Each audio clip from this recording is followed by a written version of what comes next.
శ్రీకృష్ణ పరబ్రహ్మణే నమః. నిన్నటి పారాయణంలో మనం స్వామివారి అంగాంగములను మనం ఎలా ఊహించుకోవాలి, ఎలా నమస్కరించాలి అనే విషయాన్ని తెలుసుకుందాం. ఆయన పాదాలను పట్టుకుని మనస్సులో ఆయన ఊహించుకుంటూ ఉంటే ఆయనే మనకి మోక్షాన్ని ప్రసాదిస్తారు. ఇంకా కపిల మహర్షి అంటారు, అమ్మా, కొంతమంది మహాభక్తులు ఉన్నారు, వాళ్ళు మోక్షం అడగరు, వారు ఏ కోరిక కోరరు, వాళ్ళు ఎప్పుడూ స్వామిని మార్చి మార్చి బట్టి పెట్టేసి పైనుండి కిందకి, కింద నుంచి పైకి అదే పనిగా చూస్తూ ఉంటారు. ఆ చూడలంలో నాకు ఇది చాలు తండ్రి అంటూ ఉంటారు. అలా అని పొంగిపోతూ నా కథలు చెప్పుకుని, నా పౌరుషం చెప్పుకుని, నా గురించి చెప్పుకుని పొంగిపోయి మహితాత్ములైన వారి భూమండలంలో ఉన్నారు. ప్రయత్నపూర్వకంగా నువ్వు వాళ్ళ స్నేహం చేయి. అలా చేసిన వాడికి అన్యమైన మాట నోటి నుంచి రాదు. వాని మాటలు వినగా వినగా నీ ధ్యానం బాగా నిలబడుతుంది. నీ మనస్సు ఈశ్వరాలంబరంను కోరుకుంటుంది. సముద్రపు అట్టడుగు చూద్దామని బయలుదేరిన ఉప్పు బొమ్మ చిట్ట చివరకు సముద్రంలో కలిసిపోయినట్టుగా మెల్లమెల్లగా ఒక మూర్తిని పట్టుకున్న నీకు ఈ లోకమంతటా కృష్ణుడే కనబడతాడు. కదిలిన ఆకులో కృష్ణుడు, పిచ్చుకున్న పువ్వులో కృష్ణుడు, తులసీదళంలో కృష్ణుడు, ఎదురుగుండా కూర్చున్న వాళ్లలో కృష్ణుడు. ఇలా అంతటా కృష్ణుడిని చూడడం వచ్చేస్తే అదే భక్తి జ్ఞానంగా మారిపోయిందన్నమాట. ఇప్పుడు మనకు ఇంద్రియ భోగములు పోయి లోకమంతా కృష్ణమయం జగత్ క్రింద కనబడుతుంది. ఈ జ్ఞానమును ఇచ్చేవాడు కూడా ఈశ్వరుడే. అమ్మా, దీనికే భక్తి యోగమని పేరు. అది పరిపుష్టం అవడానికి, లోపల నుండి సాక్షిగా ఉన్న పరమాత్మ దర్శనానికి ఈ భక్తి యోగమును అవలంబించాలి. ఈ భక్తితో ప్రారంభమై భోగముల విరక్తి అనబడే వైరాగ్య సంపద కలిసి జ్ఞానమై అంతటా కృష్ణ దర్శనం చేసే స్థితిని పొందిన నాడు మోక్షమును పొందుతున్నాడు. లేనివాడు మరలా ఇంత కష్టపడి శరీరం వదిలి ఇన్ని యాతనలు పడి మళ్ళీ ఒక పురుషుడి వీర్యమునందు ప్రవేశించి ఒక స్త్రీ రేతస్సుతో కలుస్తున్నాడు. కలిసి 5 రాత్రుల తర్వాత వాడు స్త్రీని యోనిందు బుడగగా మారుతాడు. ఎన్ని బాధలు పడతాడో ఆలోచించు. ఒక బుడగగా మారి పుల్లటి కంపులో పడి ఉంటాడు. ఆ తర్వాత 10 రాత్రుల తర్వాత ఒక రేగు పండంత అవుతాడు. 1 నెల పూర్తయ్యేసరికి తల ఏర్పడుతుంది. కింద ఏమీ ఉండదు. కుళ్ళిపోయిన శవం ఎలా ఉంటుందో అలా ఉంటుంది. కళ్ళు ఉండవు, చెవులు ఉండవు. చెవులు ఏర్పడకుండా కన్నములు ఉంటాయి. ఒక్క తల మాత్రమే ఏర్పడుతుంది. ఇంకా చర్మం ఏర్పడదు. ఒక్క కపాలం ఏర్పడుతుంది. పరమ భయంకరమైన రూపంతో అమ్మ కడుపులో కొట్టుకుంటూ ఉంటాడు. ఆ తర్వాత 2 నెలలకు చేతులు కాళ్ళు ఎముకలుగా వస్తాయి. ఎముకలతో చేతులు, ఎముకలతో కాళ్ళు మాత్రమే ఉంటాయి. ఎముకల చేతులు, ఎముకల కాళ్ళు, పైన తలకాయ, పుర్రెతో అలా అమ్మ కడుపులో పడి ఉంటాడు. 3వ నెల అయిపోయిన తర్వాత మెల్లిగా చర్మం వచ్చి దాని మీద వెంట్రుకలు పుట్టడం మొదలవుతాయి. ఆ తర్వాత గోళ్ళు రావడం మొదలవుతాయి. 4 నెలల తర్వాత చర్మము, రక్తము, మాంసము, కొవ్వు, అస్థి, శుక్ల, మేధ అనబడే 7 ధాతువులు ఏర్పడతాయి. 5వ నెల పూర్తయ్యేసరికి ఆకలి ప్రారంభమవుతుంది. అమ్మ శరీరంలోంచి నాభికి గొట్టం ఒకటి ఏర్పడుతుంది. అమ్మ తినకూడని పదార్థం తినేస్తుంది. లోపల మంటలు బయలుదేరుతాయి. దగ్గొచ్చేస్తుంది. అమ్మ తాగకూడదని తాగుతుందనుకోండి, లోపల పడిసం పట్టేస్తుంది.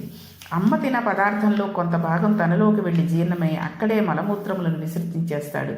అందులోంచి పురుగులు పుట్టేస్తాయి. పుట్టి చాలా కోమలమైన ఈ చర్మమును కొరికి కొరికి వేయడం ప్రారంభిస్తాయి. తల కిందకు ఉంటుంది, కాళ్ళు పైకి ఉంటాయి. అమ్మ కడుపులో ఎడమ పక్కకి మాత్రమే కదులుతాడు. కుడి పక్కకి కదలడానికి ఉండదు. 4 నెలలు అలా పడి ఉంటాడు. తిమ్మిరెక్కిపోతుంది. శరీరం పెరిగిపోతూ ఉంటుంది. ఇక కదలడానికి చోటు ఉండదు. లోపల గాఢాంధకారం కన్ను పొడుచుకుంటే కనబడదు.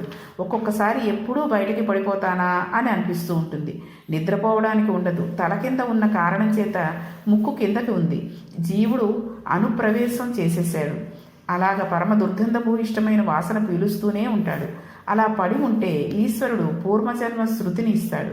నీకు ఇలా మహోపకారం చేసి ఎన్నో జన్మలను ఇచ్చాను, నీవేం చేశావు చెప్పు అని అడుగుతాడు.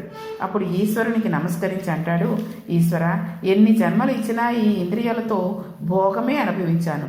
ఎప్పుడూ సంసారం నిజమనుకున్నాను. పశుప్రాయమైన సుఖానికి జీవితాన్ని గడిపేశాను. బిడ్డలను కన్నాను. కాలం తీరిపోయింది. శరీరంను వదిలిపెట్టేశాను. దేహం కాలిపోయింది. మళ్ళీ చేరాను. మళ్ళీ అమ్మ కడుపులోకి వెళ్ళాను అన్నప్పుడు అడుగుతాడు, అయ్యా, ఈ ఒక్కసారికి కృప చేయి, నన్ను బయటకు తోసేసేయి. నువ్వు అనుగ్రహించావంటే నీ పాదారవింద సేవనం చేసుకుని తరించిపోతాను. తోసేయవయ్యా బయటికి అంటాడు. అంటే అప్పుడు ప్రసూతి వాయు రూపంలో స్వామి జీవి కాళ్లను బయటకు తొయ్యడం మొదలు పెడతాడు. పరమ ఇరుకైన అమ్మ యోని గుంట బయటకు తోయబడినప్పుడు మొట్టమొదట తల బయటకు వచ్చేస్తుంది. శరీరం లోపల ఉండిపోతుంది.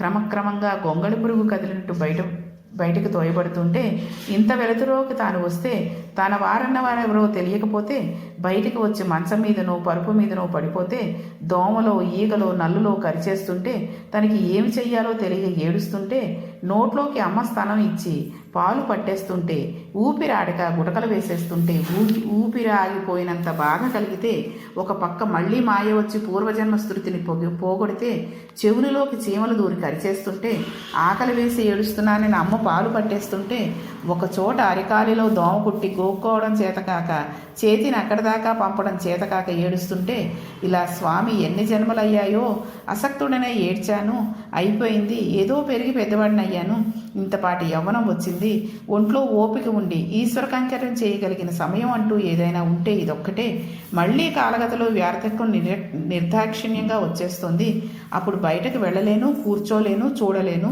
ప్రార్థన చేయలేను, ఒక్క నామం చెప్పలేను, అలా పడి ఉంటాను. ఈ పాటి యవ్వనం వచ్చేసరికి, ఈ ఓపిక ఉండేసరికి ఎన్ని తుంటరి మాటలో వచ్చేస్తాయి. కేవలం ప్రకృతి మనిషి శరీరంలో 2 చోట్ల మారింది. స్త్రీ శరీరమునందు పైన 2 చోట్ల పైకి ఉబికి ఉంటుంది, అధోభాగమునందు లోపక వెళ్ళి ఉంటుంది. ఈ పాటి వికారానికి వెరివాడినై తిరిగి తన యవ్వనంలో అంతా నాశనం చేసుకుంటున్నాను. మళ్ళీ ప్రారంభం. ఉన్న ఓపికనంతా సంపాదనకు తిరిగాను. సంపాదించకూడదని ధర్మశాస్త్రం అనలేదు, కానీ వెరి సంపాదనకు తిరిగాను. మళ్ళీ మొదలు. ఎక్కడ పుడతానో ఏమవుతానో. అమ్మా, జీవులు ఇలా తిరుగుతున్నారు. ప్రయత్నపూర్వకంగా భక్తి యోగంను అనుష్ఠానం చేయాలి. చేత కాకపోతే కనీసం శ్రవణం చేయడం మొదలుపెట్టాలి. వెళ్ళి అసలు నా జీవితం ఏమిటి, నేను ఎక్కడి నుండి వచ్చాను, నా బతుకేమిటి అన్నది తెలుసుకోవాలి. చూసారా ఎంత అందంగా చెప్తున్నారో స్వామి. అసలు ఈ గర్భంలో ఉండి బయటకు రావడం అనేది ఎంత కష్టంగా ఉంటుంది అనే విషయాన్ని చెబుతున్నారు. కాబట్టి మనం ఉన్నంతలో ఈ శరీరం ఉన్నప్పుడే మంచి కార్యక్రమాలు, భగవంతుడిని పూజ చేసుకుని అబద్ధం చెప్పడాలు, చెడు పనులు చేయకుండా ఉంటే స్వామి మనకి జాగ్రత్తగా చక్కటి మృత్యువునిచ్చి మళ్ళీ జన్మ అనేది లేకుండా మోక్షాన్ని ఇచ్చేస్తాడు. కాబట్టి ఎప్పుడు మనకి వీలు కుదిరిందో, ఎప్పుడెప్పుడు టైం దొరుకుతుందో అప్పుడప్పుడు స్వామిని పూజ చేసుకోవాలి. కానీ ఎప్పుడో వృద్ధాప్యం వచ్చాక, రిటైర్ అయ్యాక చేసుకుంటాను, స్వామికి దండం పెట్టుకుంటాను, తీర్థయాత్రలు చేస్తాను అంటే అప్పటికి ఓపికలు ఉండవు. మోకాళ్ళ నొప్పులు వచ్చేస్తాయి, నడుంపోట్లు వస్తాయి, బాధ్యతలు ఉంటాయి, పెళ్ళి అవ్వలేదు, పిల్లాడికి ఉద్యోగం రాలేదు, ఈ అన్ని లంపటాలతోటి మనం స్వామిని మర్చిపోతూ ఉంటాం. కాబట్టి యవ్వనంలో ఉన్నప్పుడే మనం స్వామిని ప్రార్థన చేయడం మొదలెడితే ఇక వృద్ధాప్యం వచ్చేసరికి మనసుకి అలవాటైపోతుంది. కాబట్టి ఇలా అంటారు, అమ్మ అలా తెలుసుకోనకపోతే ఎప్పటికీ మోహం నందు పడిపోయి ఉంటాం. ఎవడు భాగవలతో కోడి తిరుగుతున్నాడో, ఎవడు ధ్యానం లోపల చేయగలుగుతున్నాడో, ఎవడు ఈశ్వరుని యందు ఉత్సాహమును పెంచుకుంటున్నాడో వాడు పునరావృత రహిత శాశ్వత శివ సాయుధ్యమును పొందుతున్నాడు అని చెప్పాడు. ఈ మాటలను దేవహూతి వినది. దేవేంద్రాదులకు లేని భోగములు ఇంట్లో ఉన్నాయి. ఆమె ఆ భోగములన్నింటినీ తిరస్కరించి ఒంటికి బట్ట నిలువుగా కట్టుకున్నానా, అడ్డంగా కట్టుకున్నానా అనే విషయం మరిచిపోయింది. అలా శ్రీకృష్ణ పరమాత్మను హృదయమునందు నిలిపి ధ్యానం చేయసాగింది. ఒకనాటికి ఈ గీత చెప్పి కపిల భగవానుడు వెళ్ళిపోయిన తర్వాత కొడుకు అనే మమకారంతో భగవానుని యందు మనస్సు పెట్టుకుని కృష్ణ భగవానుని స్మరిస్తూ ఈశ్వర స్మరణం వలన జ్ఞానమును పొంది ఈ విషయములు వినిన తర్వాత ప్రయత్నపూర్వకంగా భోగములను మనస్సు ఉద్ధరించేవి కావని తెలుసుకుని వాటిని తోసిరాజని వైరాగ్యమును పొంది భక్తి వైరాగ్యముల కలియక వలన జ్ఞానమును పొంది జ్ఞానం వలన మోక్షమును పొంది శ్రీకృష్ణ భగవానుని యందు చేరి శాశ్వతత్వాన్ని పొందింది. ఇది జీవులందరూ విని ఉద్ధరించబడవలసిన మహోత్కృష్టమైన గాథ. దేవహూతి కర్దమ ప్రజాపతి గృహస్థాశ్రమంలోకి వచ్చి ఇద్దరూ ధరించారు. ఇది సృష్టిలో జరిగిన మొదటి వివాహం. గృహస్థాశ్రమంలో ఉన్నవాళ్ళు అలా తరించడానికి వైరాగ్యం అంటే ఏమిటో, జ్ఞానం అంటే ఏమిటో, భక్తి అంటే ఏమిటో, సృష్టి ఎలా జరిగిందో చెప్పిన గాథ కనుక దీనికి పరమోత్కృష్టమైన గాథగా భాగవతంలో చెబుతారు. ఎవరో తప్ప మహాపుణ్యం ఉంటే భాగవత శ్రావణం చెయ్యరు. వైరాగ్యం రావడానికి కావలసిన సంపత్తిని, భక్తి ఎలా ఉండాలో చెప్పే మార్గాన్ని, జ్ఞానం ఎలా కలుగుతుందో చెప్పే మార్గమును నిర్దేశం చేసే పరమోత్కృష్టమైన ఆఖ్యానములను భాగవతంలో రచించి ఉన్నారు.